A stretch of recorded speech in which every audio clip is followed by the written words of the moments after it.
Mas vamos lá, Gálatas 3, versículo 15. A gente vai ler o versículo 15 e 16, hoje eu vou falar sobre aliança. Olha o que diz a palavra do Senhor. Irmãos, falo como homem, ainda que uma aliança seja meramente humana, uma vez ratificada é confirmada. Ainda que uma aliança seja meramente humana, uma vez ratificada, ninguém a revoga ou lhe acrescenta coisa alguma. Aqui é um termo jurídico, mas é o seguinte, olha, qualquer aliança que seja meramente humana, uma vez confirmada, ninguém revoga, ou seja, anula, faz coisa alguma, nem acrescenta algo. É aquilo ali. Verso 16. Ora, as promessas feitas a Abraão e ao seu descendente. Ora, as promessas foram feitas a Abraão e ao seu descendente. Não diz aos seus descendentes como se falando de muitos, porém como de um só. E ao teu descendente que é Cristo. E aqui então Paulo lembra da aliança que Cristo fez conosco, que Deus Pai fez conosco. E é interessante que primeiro ele usa a aliança humana e depois ele dá o exemplo da aliança divina, para mostrar que a aliança de fato é algo muito sério. Por isso que, principalmente dentro do casamento, você precisa ter esse entendimento da seriedade do que é uma aliança. No que deve estar pautado o seu casamento? O que deve estar pautado o seu casamento? O seu compromisso, que você tem com a pessoa que você disse sim, talvez há anos atrás. É com base no quê? É com base no compromisso da palavra de Deus que você disse, olha, eu disse sim, eu vou honrar esse sim. Ou é com base no sentimento? Ora, porque se nós queremos cultivar o nosso casamento com base no sentimento, meu irmão, é terrível.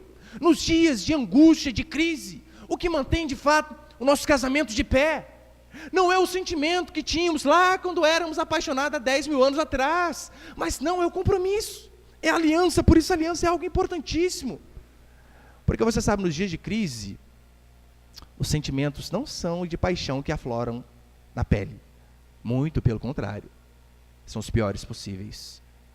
E é nesses dias que nós devemos lembrar sempre da aliança que nós fizemos. Olha, uma vez eu ouvi um pastor dizendo assim, olha, perguntaram para ele, pastor, o senhor já pensou em divórcio? Ele respondeu, divórcio não, jamais. Homicídio várias vezes, mas divórcio não.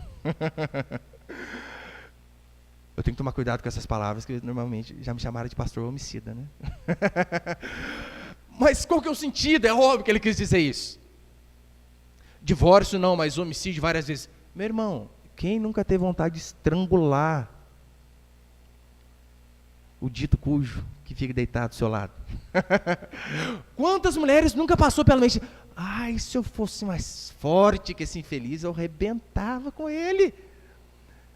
No dia da crise, infelizmente, são os piores sentimentos que vêm à nossa vida. É claro, pelo Espírito Santo, nós conseguimos mortificar essas coisas, mas é terrível. Essas coisas vêm à nossa mente, sim. É por isso que Oséias diz assim, o meu povo perece por falta de conhecimento. E muitas pessoas, pelo fato de não terem conhecimento da seriedade do que é uma aliança, veem os seus casamentos, as suas famílias se dissiparem. Por isso a importância de você saber o que é uma aliança, de fato, segundo a Escritura. A aliança é nada mais, nada menos que, de fato, um acordo. Quando nós fazemos um acordo, um compromisso, onde duas partes se comprometem a honrar as suas palavras. Assim é o casamento também. Não é assim que nós fazemos? Eu sei que hoje em dia está até meio fora de moda. Aquelas falas, né? Olha, você promete estar com fulano, na saúde, na doença, na alegria, na tristeza. Quase não se fala mais, porque tem quase sido irrelevante essas coisas aí. Eu sei que talvez você chegou à igreja, não apenas aqui, a nossa igreja, claro. Talvez você conheceu a Deus, você veio para os caminhos de Deus com uma vida toda torta. E isso é normal acontecer dentro da igreja. Uma vez eu vi um pastor mais velho dizer assim, eu tenho só 3 anos que eu sou pastor, mas eu ouvi ele dizendo assim, olha, pastor, não pense que na sua igreja só vai chegar pessoas certinhas, não. Pessoas de um único casamento, com filhos apenas do mesmo pai, da mesma mãe, não vai chegar tudo que é tipo de gente. É assim. Vai chegar a mulher samaritana no 5º casamento, vai chegar o cara que teve 5 filhos, um com cada mulher. Pessoas arrebentadas. E é claro que a igreja é feita justamente para essas pessoas. A igreja é o hospital para doentes. E talvez você chegou à igreja, aos caminhos do Senhor, com uma vida toda torta. Vários casamentos, filhos. Mas eu vou falar para você que realmente há esperança para nós em Cristo Jesus. Tem muitas pessoas que diante de uma situação dessa meio que se desespera. Mas o que nós devemos fazer? Devemos, claro, tem coisas que não tem como consertar mais, passaram. Nós não podemos voltar ao passado e começar tudo certinho de novo. Quem dera tivéssemos esse poder.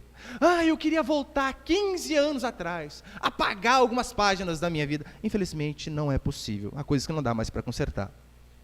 Mas há outras coisas que você pode fazer o que é correto daqui para frente. E é assim que eu e você devemos agir. Por exemplo, a Escritura diz que o rei Ezequias, ele estava lá, ele era rei, e de repente o sacerdote achou no templo a lei do Senhor. Parece até uma piada. No templo, achou a palavra do Senhor. Ora, tinha que estar ali. Mas para você ver, a palavra estava até empoeirada, jogada, as traças. Dentro da igreja ninguém tinha dado nem conta. E então, o sacerdote traz para o rei as palavras do Senhor, e uma das ordenanças que tinha no Antigo Testamento era comemorar a Páscoa. E tinha uma data certa para se comemorar a Páscoa, se eu não me engano era no 14º dia do primeiro mês. Só que quando o rei Ezequias olha aquilo ali, já tinha passado e muito. Não tinha como voltar atrás. As pessoas não estavam santificadas, os sacerdotes não estavam purificados. E então, ele de fato rasga o seu coração por não ter como voltar atrás, se humilha e clama para que Deus tivesse misericórdia deles. E então, mesmo fazendo algo que não era segundo a vontade de Deus, ou seja, fora de época, diz a Escritura que por conta de um coração arrependido, Deus abençoou aquele povo do mesmo jeito. Porque Deus sabia, olha, vocês descobriram agora o que é correto? Não tem como voltar mais atrás. Então façam o que é correto daqui em diante. Em 2 Crônicas, segundo livro de Crônicas, capítulo 30, versículo 19, olha o que vai dizer a Escritura. Que dispôs, falando sobre Ezequias, que dispôs o coração para buscar o Senhor Deus, o Deus de seus pais, ainda que não segundo a purificação exigida pelo santuário. Ouviu o Senhor a Ezequias e sarou a alma do povo. Não tinha como ele fazer exatamente certo, do jeito que o Senhor tinha planejado. Mas por conta de um coração quebrantado, mesmo assim o Senhor teve misericórdia do povo. Como eu disse, o que não dá para consertar, paciência. Mas é de suma importância que você, que talvez chegou todo errado, toda errada, nos caminhos do Senhor, você, a partir do momento que você tenha o conhecimento daquilo que é correto, você passe então a fazer aquilo de forma correta. No Antigo Testamento, a aliança era sempre confirmada através de sangue. A circuncisão era assim. Mas não só na aliança, vamos aí um pouquinho, talvez algumas décadas para trás. Eu tinha um tio que sempre falava assim, ele deixava o bigodão crescer, porque ele falava, bigode é sinal de respeito. O povo lembra desses antigos aí ou não? O povo tudo bigodudo, né? Até ficava girando assim, ó. Uma das formas da pessoa mostrar que ela tinha palavra, sabe qual que era? Eles faziam um acordo, sei lá, ó, olha, eu vou vender o meu terreno para você, minha casa, meu carro. Arrancava um pelinho do bigode, assim, tim, e colocava assim, ó, é minha palavra, está aqui. Aquilo ali era uma forma de mostrar, olha, eu sou homem para cumprir o que eu estou dizendo. E está aqui o fio do meu bigode. Hoje em dia, claro, você não precisa fazer isso. Mas qual que é o princípio que nós temos de compromisso? Mateus 5. Quando Jesus vem e diz, seja o seu sim, sim, o seu não, não. O que passar disso vem do maligno. Ou seja, você deu a sua palavra sim.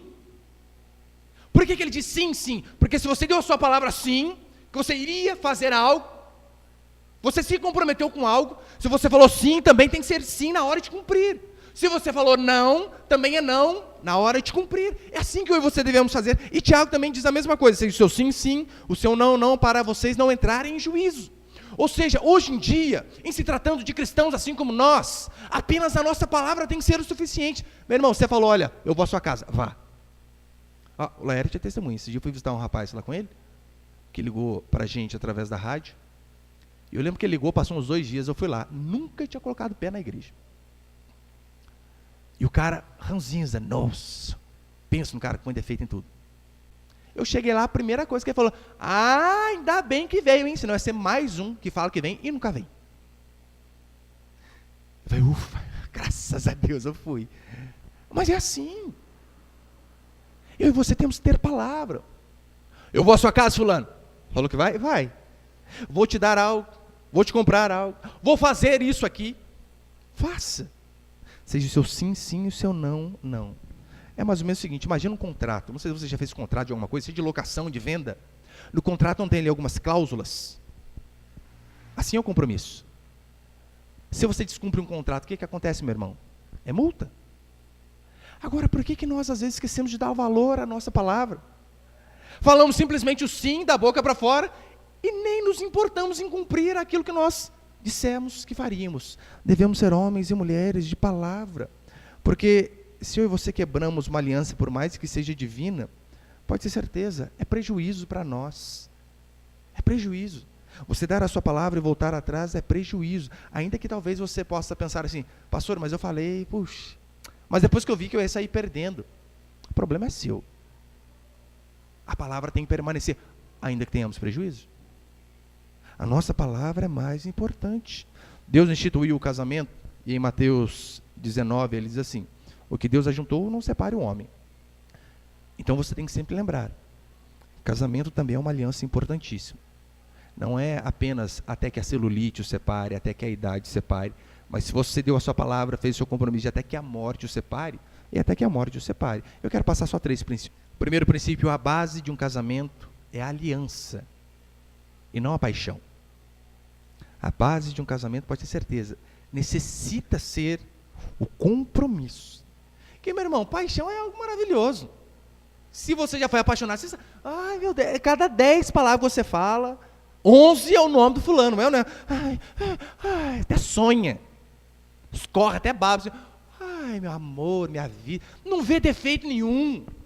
Ou você vê defeito quando está apaixonado, o cara pode ser fedido, pode ser, nossa, pode ter tudo torto, barrigudo, fedorento, suvaquento, você não está nem aí. Paixão é um negócio forte, mas eu vi uma pesquisa uma vez dizendo que a paixão dura em média 2 anos, depois passa. Não adianta você vir com esse papinho, não pastor, Facebook a gente vê o tanto de mentira que é absurdo, principalmente dos namorados. O cara está lá casado há 15 anos com a mulher, ele põe no Face, apaixonado como há 15 anos atrás. Mentiroso. Mentira! É impossível um negócio desse. Meu irmão, quem que vive apaixonado 15 anos? Que você larga tudo quando você está apaixonado, não larga? Você imagina você fazendo isso durante 10 anos? Você não vive. Fazer comida, para quê? Eu só quero meu amor. Vai dormir, para quê? Eu só quero meu amor. Vai trabalhar, para quê? Eu só quero meu amor e minha amada, aleluia. Você não vive, meu Deus do céu. Então isso é mentira, é mentira. Eu lembro que, lá na época da paixão, a flor da pele, a minha esposa, ela morava no último bairro de Guaratinguetá, e eu morava em Aparecida. E vira e mexe, ela falava sempre para mim, estou pegando ônibus para ir para a rodoviária.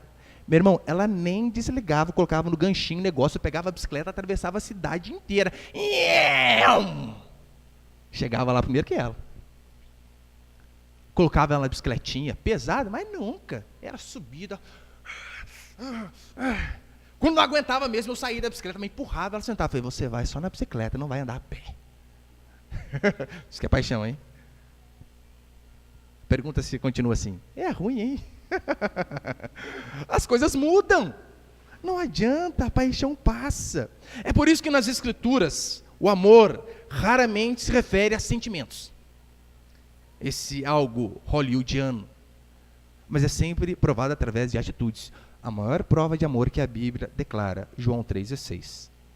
E Deus amou o mundo de tal maneira que mandou um carro de fogos dizendo, eu amo a humanidade. É isso? Deus amou o mundo de tal maneira que deu o seu Filho unigênito. Ou seja, amor é atitude. É aliança, como eu disse, que nos sustenta no tempo de crise. Eu vi um especialista, ele fez uma pesquisa com 6.000 casamentos e 3.000 divórcios.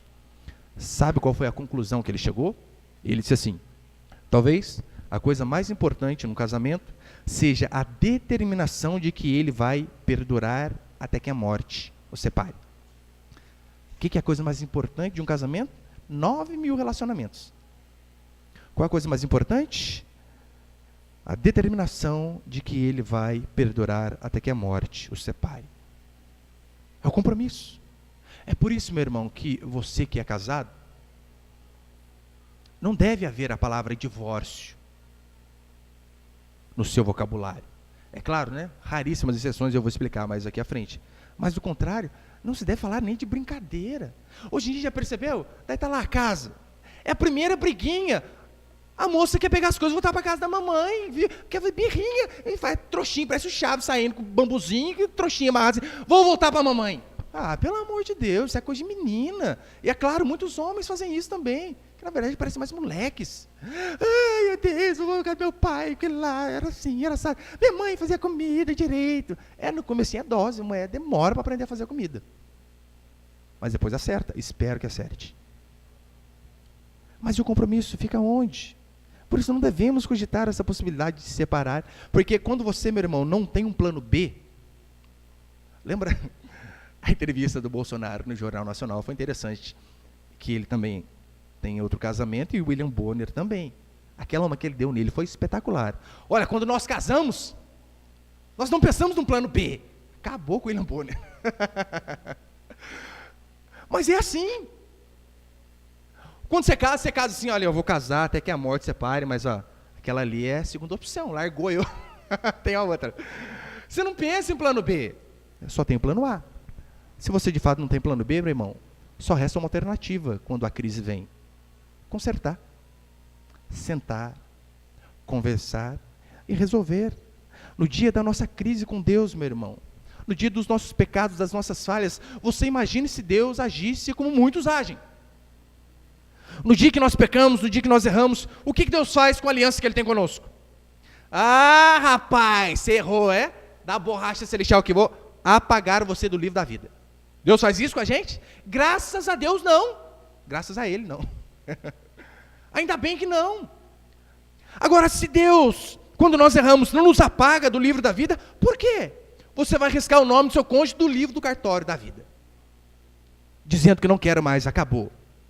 Pastor, mas eu não sabia que a vida de casado era difícil, que a vida a dois era complicado. Você não sabia? Você procurou saber como que era? Duvido. Você conversou com pessoas mais velhas, com anos de casado, dizendo como que é a vida depois do sim no altar? Fez nada, a paixão cega tudo. Talvez você assistiu a vida inteira, sessão da tarde.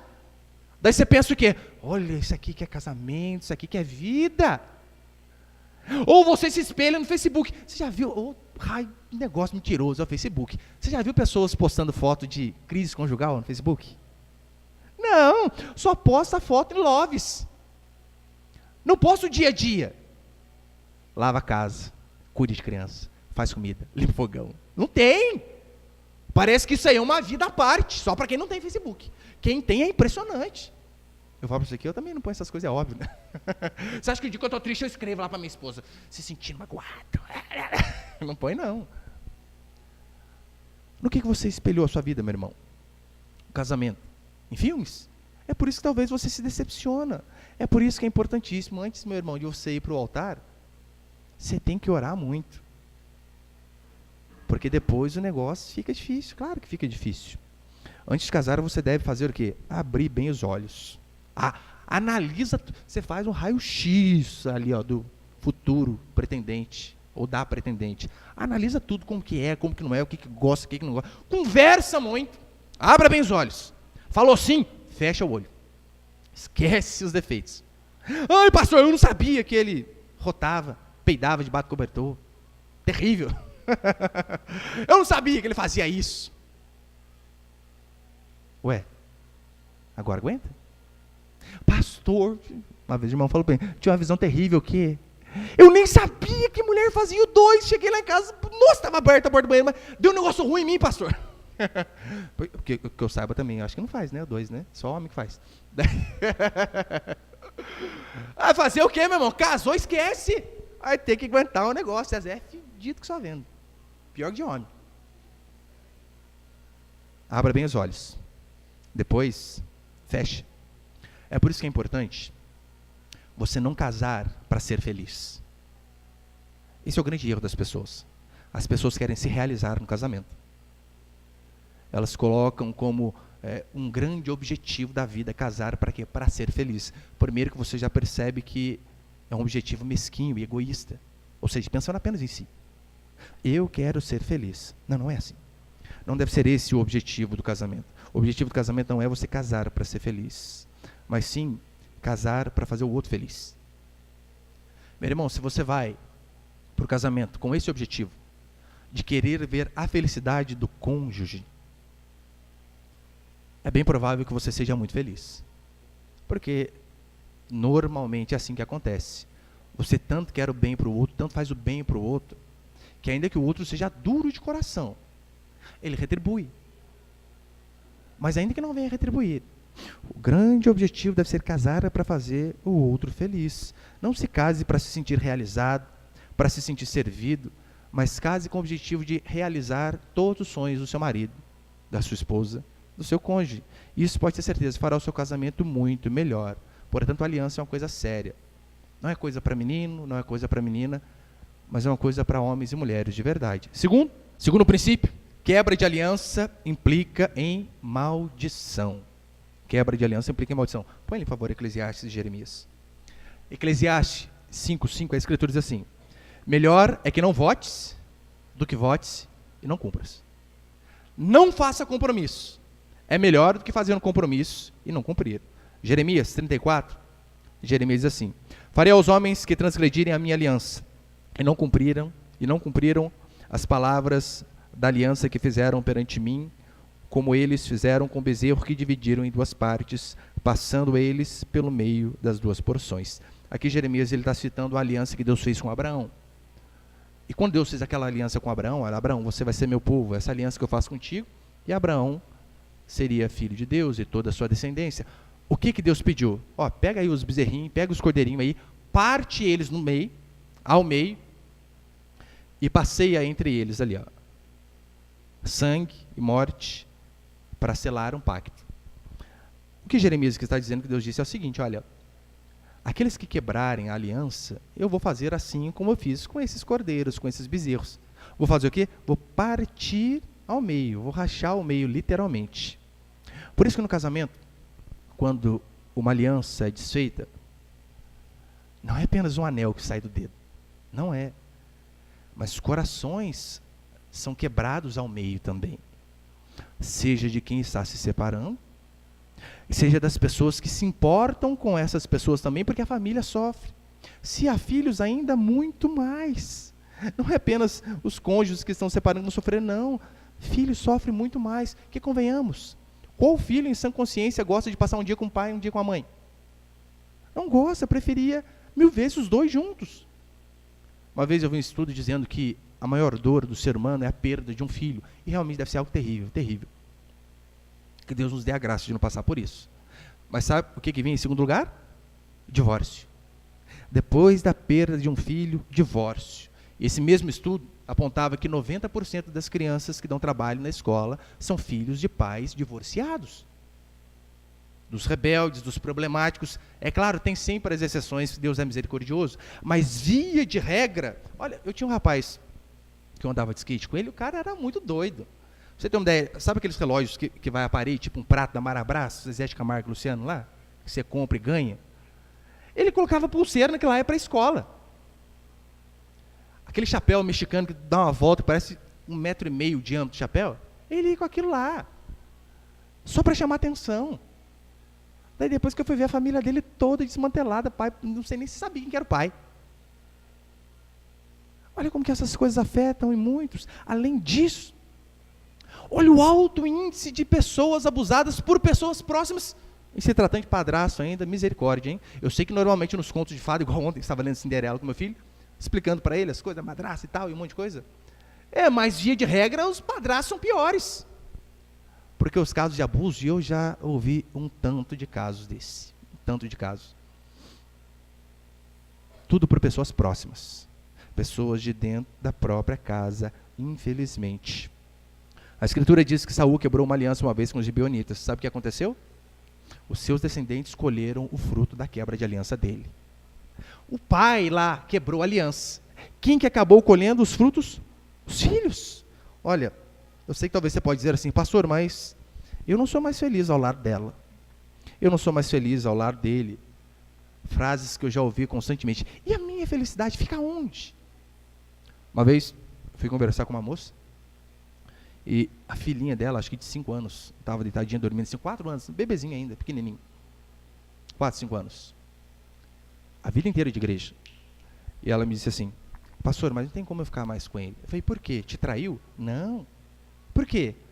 Pastor, acabou o amor. Acabou. Pastor, eu preciso buscar a minha felicidade. Eu olhei para a menininha e falei, a felicidade dela fica onde?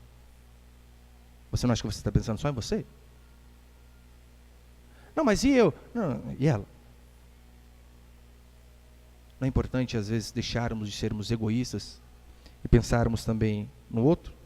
Porque eu vou falar para você, olha, eu tenho certeza que Deus tem o melhor para nós, assim, ainda que às vezes não nessa vida. Mas eu creio nessa vida também, devemos orar e crer nisso, claro. Mas eu não sei se você vai ser feliz nessa vida aqui não, meu irmão. Não sei. Não sei se eu vou ser feliz nessa vida, não sei. Deus está mais preocupado com a nossa fidelidade do que com a nossa felicidade. É claro que às vezes, por conta da fidelidade, a felicidade é uma consequência. Às vezes não. Paulo foi fiel a Deus, só tomou na cabeça. Por isso que eu e você devemos pensar, antes da minha felicidade, eu estou sendo fiel a Deus? Aos meus compromissos, às minhas alianças? Pastor, mas eu casei com o príncipe virou sapo. Talvez é porque você só beijava o príncipe antes. Daí casou, não beija mais, vai virar aquele sapo gordo, barrigudo mesmo. Pastor, eu casei com a princesa, parece que virou a Fiona no meio do caminho. Mas como você tratava antes e como que você trata agora?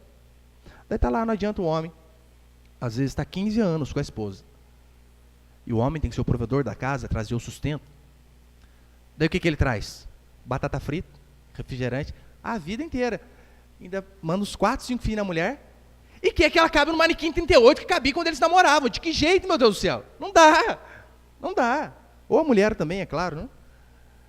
Só faz besteira para comer, tudo fora de hora. O homem nem jogar bola com os amigos pode mais. É quase um condicional. Ai, meu Deus do céu. Daí reclama que tá barrigudo. Ai, mas quando a gente casou, você tinha barriga tanquinho. Agora parece uma máquina de lavar com um edredom de 15 quilos dentro. Ai, calma aí, você não deixa o rapaz nem respirar. Não pode jogar uma bola com o povo mais. Faz igual o Paulo, joga a bola todo sábado. Daí ele engorda. Apesar que até assim, tá mostrando pra mim a barriguinha aparecendo. Mas ele reclama. Não pode ser assim. Uma vez, um irmão mostrou para mim um aplicativo de celular. Eu achei muito interessante. Ele tirava uma foto de você e depois mostrava você 40, 50 anos depois. Alguém já viu esse aplicativo ou não? Já? Irmão, que tristeza. Nossa, Deus. Feio, para burro o negócio. Eu tenho a minha imagem até hoje na mente. Falei, Deus, tira, purifica minha mente essa imagem. Só que depois eu pensei, falei, rapaz, eu vou baixar esse aplicativo aí. Todo casamento que tiver na igreja, eu vou tirar uma foto da noiva na hora, porque imagina, 20, 22 anos, né? Tudo durinho, tudo em cima, maravilha. E tira a foto aqui e mostra ela que 50 anos depois, ela vai ficar tudo caído desse jeito aqui, ó.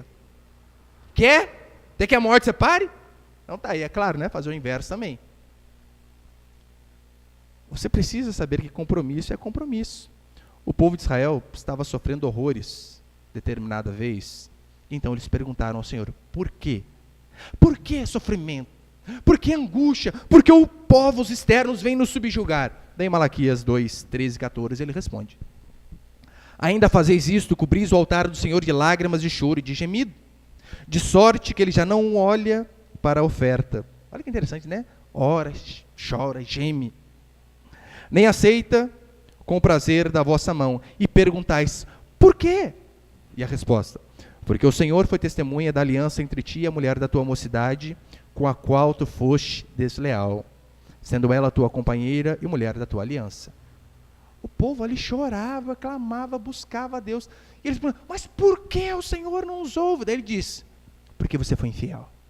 Porque você quebrou a sua aliança. É por isso que a Escritura diz que quebra da aliança, meu irmão, é só através da morte. Em Mateus 26, a Escritura diz isso. Porque isso é o meu sangue, o sangue da nova aliança derramado em favor de muitos para a remissão dos pecados. O compromisso de Deus conosco através da ceia é através do derramamento de sangue. Por isso, você deve sempre saber que até que a morte o separe, meu irmão, é muito tempo. É tempo demais. Eu não sei que quem está casado há mais tempo. Eu esse ano faz 19 anos que eu estou com a minha esposa. Puxa vida, é tempo demais da conta, cara. Desde os 15. Primeira e única namorada tem que ganhar um troféu joinha. Brincadeira, ela tem, eu sou mais difícil. É muito difícil. E até que a morte o separe, tomara a Deus que demore muito ainda. Não é até que a celulite separe, até que a chatice, até que a idade, nem mesmo até que a doença o separe. Tem um livro fantástico chamado Quando Pecadores Dizem Sim, e o cara dá o exemplo de que uma moça, um casal novo, a moça teve Alzheimer, acho que não tinha nem 30 anos ainda. Nem 30 anos. Alzheimer acabou com a mulher. E o cara ficou com ela até que a morte separasse. E as pessoas diziam, nossa, mas e ele que cuidava dela, fazia tudo, dava banho, trocava, tudo que você imagina. E as pessoas diziam, mas a tendência dela é piorar. Ele disse, qual o problema? Eu tenho um compromisso com essa mulher. Eu vou levar esse compromisso até o final. Essa semana eu vi uma foto onde uma moça, acho que uns 35 anos, pegou fogo na casa lá, sofreu queimaduras terríveis por todo o corpo, ficou toda deformada. Teve uma festa de gala, o marido dela comprou um dos melhores vestidos que podia comprar, colocou nela e foi do jeito que ela estava com ela para a festa, parou, tirou foto, fez um monte de coisa e disse, esse é o compromisso que eu tenho com essa mulher. Interessa. Eu não coloquei uma cláusula lá atrás. Olha, até que a morte separe, exceto se você ficar feia, se você se queimar, se você tiver alguma parte do seu corpo arrancada. Não, é até que a morte o separe e pronto, acabou. Meu irmão, se você teimar em quebrar a aliança, até que a morte o separe, que você disse, Deus dá um jeito e mata. Você não falou, até que a morte o separe, você não quer cumprir? Então Deus mata. Ainda que talvez não mate no físico. Mas quantas pessoas nós vimos que morrem na alma? Morrem na alma. São apenas corpos andando por aí. E terceiro, e último princípio para encerrar. Terceiro princípio, alguns casos de separação. Eu coloquei até em aspas, né? Alguns casos, vou falar especificamente de 2 apenas. Lembrando que a Escritura diz assim, o que Deus ajuntou, não separe o homem. Normalmente, quando eu digo isso, de bate-pronto eu escuto. Mas meu casamento não foi Deus que juntou, fui eu. Eu que quis. Criatura. Deixa eu explicar. Não é falando especificamente do seu casamento. A função, casamento, a instituição, casamento, diz a Escritura, que é a vontade de Deus. E você disse sim, meu irmão, pode ter certeza, foi Deus que juntou, acabou. É isso que a palavra do Senhor diz. Como eu falei, os gibeonitas, diz a Escritura que um povo era vizinho de Israel e veio atrás deles, que com sandálias rasgadas, com roupa feia, com pão embolorado, porque eles sabiam que Israel estava ganhando terreno, estavam arrebentando os outros povos. E os gibeonitas espertos disseram assim, olha, vamos lá, né, com a roupa toda velha, toda estragada, e vamos falar que nós viemos de longe. Então eles vieram, olha, nós viemos de longe, de uma terra longínqua, olha aqui como está o nosso pão, como está a nossa roupa. Saímos de lá, estava tudo bom. Faz uma aliança conosco de que vocês não vão nos matar. E nós serviremos a vocês. Diz a Escritura que o povo não consultou a Deus. Não é assim como eles fazem depois do casamento? Pastor, consultei a Deus. O povo de Deus, Israel também não. Então eles fizeram uma aliança com o povo. Sabe o que aconteceu? Depois eles descobriram que aquele povo era vizinho. E queria matar os gibeonitas, óbvio. Pô, nos enganaram. Não puderam. Josué capítulo 9, versículo 14 diz assim: então os israelitas tomaram da provisão e não pediram conselho ao Senhor. Que maravilha, hein? Josué concedeu-lhes paz e fez com eles aliança de lhes conservar a vida. E os príncipes da congregação lhes prestaram juramento. Porque você sabe, o casamento é um juramento, algo solene. Por mais que às vezes nós não falamos, eu juro, né? Mas prometo. Ou seja, eu vou estar frente. É juramento, é algo solene. É interessante que diz a Escritura que, olha, eles tomaram da provisão, não pediram conselho ao Senhor. Josué concedeu-lhes paz e fez aliança de lhes conservar a vida. E os príncipes da congregação lhes prestaram juramento. Que coisa!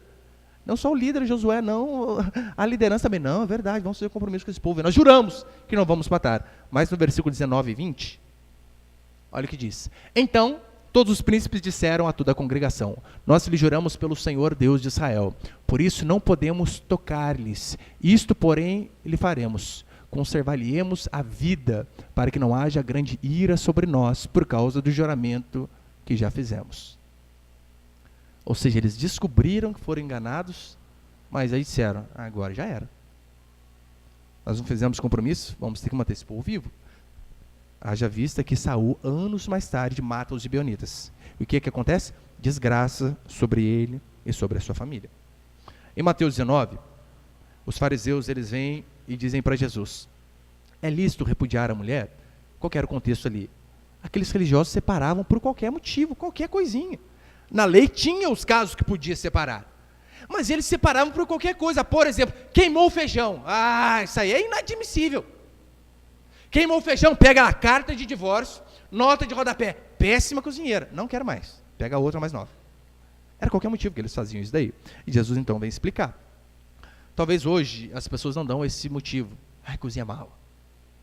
Mas sabe qual que é o motivo? Acabou o amor. Ela não é a mesma. Ele mudou muito. Eu não sei se era a vontade de Deus, eu não orei, casei sem pensar. Continua sendo as mesmas desculpas. Eu tenho uma pregação aqui só sobre divórcio e segundo casamento. Se você depois quiser se inteirar mais profundo sobre esse assunto, você pode pegar aqui e pode ouvir. Mas, basicamente, são dois motivos, né? Um primeiro, até que mais aceitável, o segundo, não tanto. Qual o primeiro caso que a separação é aceita? Abandono obstinado. O que é isso? Você pode abrir comigo rapidinho, só voltar um pouquinho aí. 1 Coríntios capítulo 7, só algumas páginas.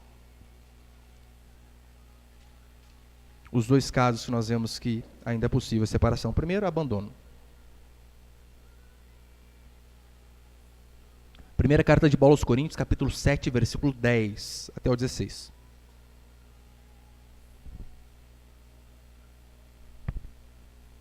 Se você não achou, vou ler para você. 1 Coríntios 7, 10. Ora, aos casados ordeno, não eu, mas o Senhor, que a mulher não se separe do marido. Só explicar esse versículo 10 aqui, olha aqui, por favor. Quando Paulo diz assim, olha, aos casados ordeno, não eu, mas o Senhor, e depois você vai ver que aqui na frente ele inverte, né? Digo eu, não o Senhor. Ele não está dizendo que, olha, aqui foi Deus que falou, agora aqui é opinião minha, Paulo. Não, não é isso. A única coisa que ele está fazendo é o seguinte, olha, isso aqui o Senhor deixou escrito para nós e nos ensinou. O que eu, porém, vou dizer agora, quando ele diz, isso aqui vou dizer eu, não o Senhor, ele está dizendo o seguinte, olha, isso daqui o Senhor não deixou escrito. Por isso eu estou explicando para vocês. E ele termina o capítulo dizendo, e penso que eu tenho o Espírito de Deus. Ou seja, Paulo e Deus falando é a mesma coisa. É por isso que ele era apóstolo, inspirado por Deus. Então, quando você vê Paulo e Deus falando, é a mesma coisa. Então ele diz, versículo 10. Ora, aos casados ordeno, não eu, mas o Senhor, que a mulher não se separe do marido. Se, porém, ela vier a separar-se, que não se case, ou que se reconcilie com seu marido, e que o marido não se aparte de sua mulher. Aos mais, digo eu, não o Senhor. Agora parece que ele inverte, né? Mas é a mesma coisa. Aos mais, digo eu, não o Senhor. Ou seja, o Senhor não explicou, eu vou explicar agora. Se algum irmão tem uma mulher incrédula, e esta consente em morar com ele, não o abandone. E a mulher que tem um marido incrédulo, e este consente em viver com ela, não o deixe o marido. Porque o marido incrédulo é santificado no convívio da esposa, e a esposa incrédula é santificada no convívio do marido crente. Doutra sorte, vossos filhos seriam impuros, porém agora são santos. Mas se o descrente quiser apartar-se, que se aparte. Em tais casos não fica sujeito à servidão, nem o irmão, nem a irmã. Deus vos tem chamado à paz. Verso 16. Pois como sabes, ó mulher, se salvarás o teu marido, ou como sabes, ó marido, se salvarás a tua mulher. Olha para cá agora, por favor. O que Paulo está explicando aqui primeiro é o seguinte. Isso aqui não é brecha para namoro missionário. Tinha um irmão não, né? Um frequentador da nossa igreja antes.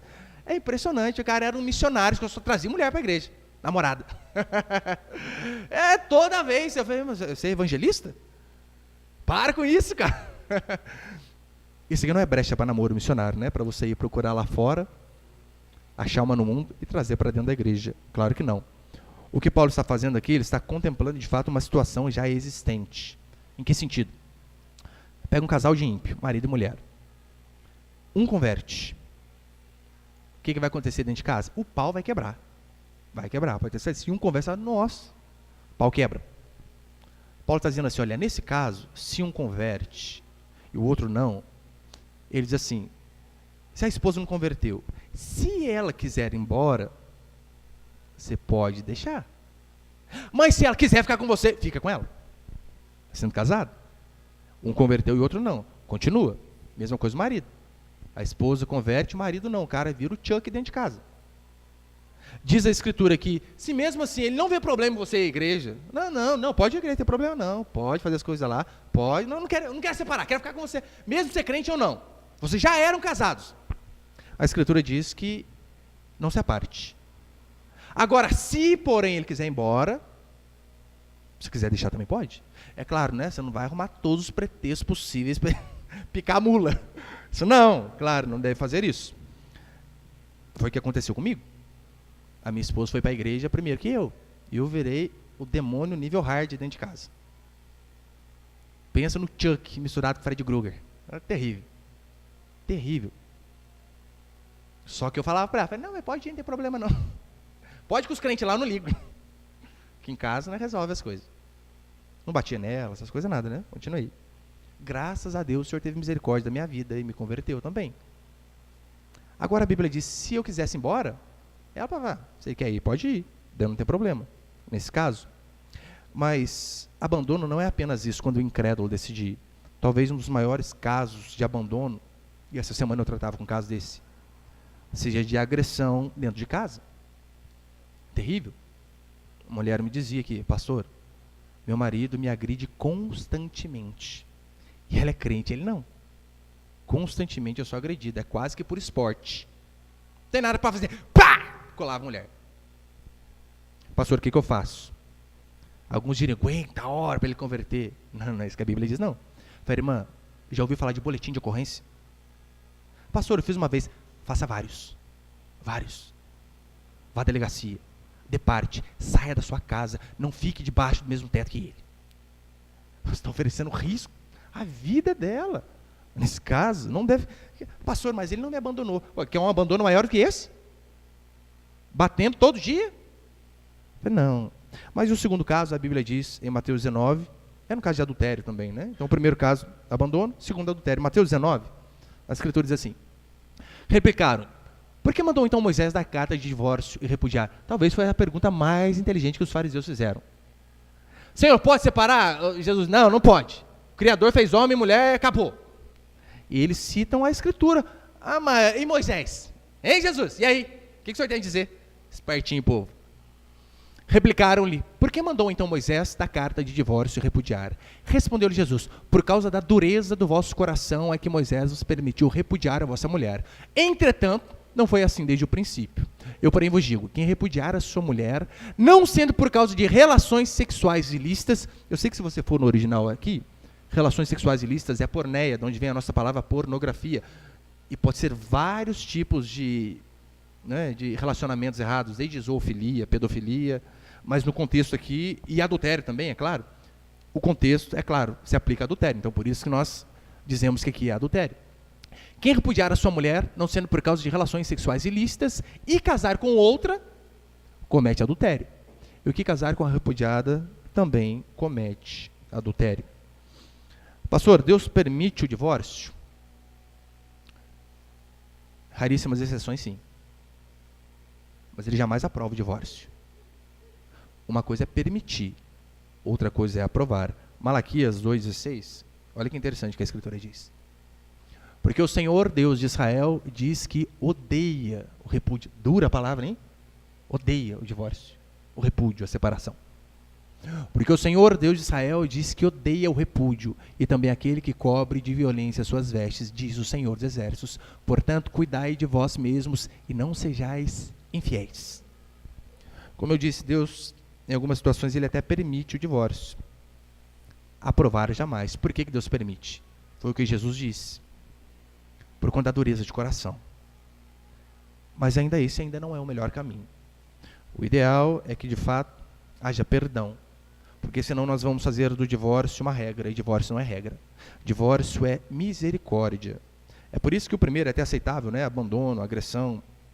Mas o segundo, meu irmão, se você entende Mateus 18, que nós ministramos aqui domingo passado, a questão do perdão, é possível perdoar a pessoa que errou conosco também. Óbvio que é. O 70 vezes 7 fica onde? Só que talvez você pense assim, pastor, mas eu me separei antes de converter, e agora, o que eu faço? E acontece de montão isso na igreja. Me separei antes de converter, como que eu faço? É óbvio. Nós acreditamos que Deus, sim, é um Deus de graça, é um Deus de misericórdia, um Deus que perdoa o tempo da ignorância. Ignorância, né, não de conhecimento intelectual, mas dos caminhos do Senhor. Em Atos capítulo 17, Versículo 30 diz assim, já estou encerrando, irmãos. Atos 17, 30. Ora, não levou Deus em conta os tempos da ignorância. Agora, porém, era ignorante, né? Agora, porém, notifica aos homens que todos, em toda parte, se arrependam, porquanto estabeleceu um dia em que há de julgar. Olha, fala sobre arrependimento, depois fala sobre julgamento. Se arrependam, porquanto estabeleceu um dia em que há de julgar o mundo com justiça por meio de um varão que destinou e acreditou diante de todos, ressuscitando dentre os mortos. Ou seja, Deus perdoou o tempo da ignorância, sim. O que você deve fazer a partir de agora? Se arrepender e fazer o que é certo. Muitas coisas, como eu disse, não dá para mudar o passado, mas você deve fazer o que é correto daqui em diante. A Escritura diz que antigamente nós estávamos na lei. E o que é a lei? A lei não é apenas um período da história, mas é um estado sem Deus. Mas agora nós estamos na graça, em Jesus Cristo. Mas só a graça de fato para aqueles que estão em Cristo. E meu irmão, se há arrependimento verdadeiro, pode ter certeza, Deus vai perdoar sempre, sempre. Se houver um arrependimento, não interessa, talvez você chegou aqui literalmente, igual a mulher samaritana, cheio de filho para tudo que é lado, um homem, vários relacionamentos. Mas se há um arrependimento e se há uma vontade de fazer aquilo que é correto, é óbvio que Deus perdoa. Consequências são inevitáveis? Estávamos um pequeno grupo na minha casa, e meu filho do meio tem 7 anos, né? A gente compartilhando sobre o perdão, e falou um negócio, os irmãos racharam de rir, até eu. Terminou todo mundo de compartilhar, ele, pai, posso compartilhar o que eu entendi sobre o perdão? Eu falei, opa, aleluia. Fala, menino. É, pai, o senhor sempre perdoa quando eu erro. Aleluia, né? Mas o senhor sempre bate em mim depois. Eu acho, não sei quem irmão comentou lá, Samuel, consequência fazer o quê? Errou? Com Deus é mais ou menos por aí também. Deus vai perdoar? Óbvio que vai perdoar. Mas as consequências virão. Eu tenho conhecido que ele tem 3 filhos. Um com cada mulher. E agora ele está casado? Tem um filho, 4º agora, né? Com aquele está casado. Pastor, Deus perdoa uma situação dessa? Óbvio, se a pessoa é ignorante, se a pessoa não tem mais como arrumar, deve fazer o que é certo dali em diante. Mas tem consequência. Óbvio que tem consequência. 3 pensões. Tem como você fugir? Chega diante do juiz. Ah, senhor juiz, a excelência, eu era ignorante, né? Você me perdoa, não era crime, agora me arrependi dos meus pecados. Joia, maravilha. Vai pagar pensão do mesmo jeito. Tem como fugir. Normalmente pensão é em média 30%, né? Eu sei que não é 30%, eu sei que não é acumulativo. Mas uma vez eu até brinquei com ele, irmão, você está lascado, cara. Falei, pô, 30% para cada filho, 10% que sobra para a igreja. Acabou a sua vida. Tem consequência? Talvez pessoas têm filho de outro marido, às vezes vai ter que aguentar. Ou tem filho com outra mulher, daí vai ter que aguentar a mulher trazer a criancinha para casa, para ficar final de semana. É terrível. Igual uma vez um rapaz dizia para mim, olha, toda vez que eu vou lá pegar minha filha na casa da minha ex, se ela sabe que eu vou com a minha esposa, é impressionante, ela sai de baby doll para me dar a criança. Terrível! O inimigo é sujo, ardiloso.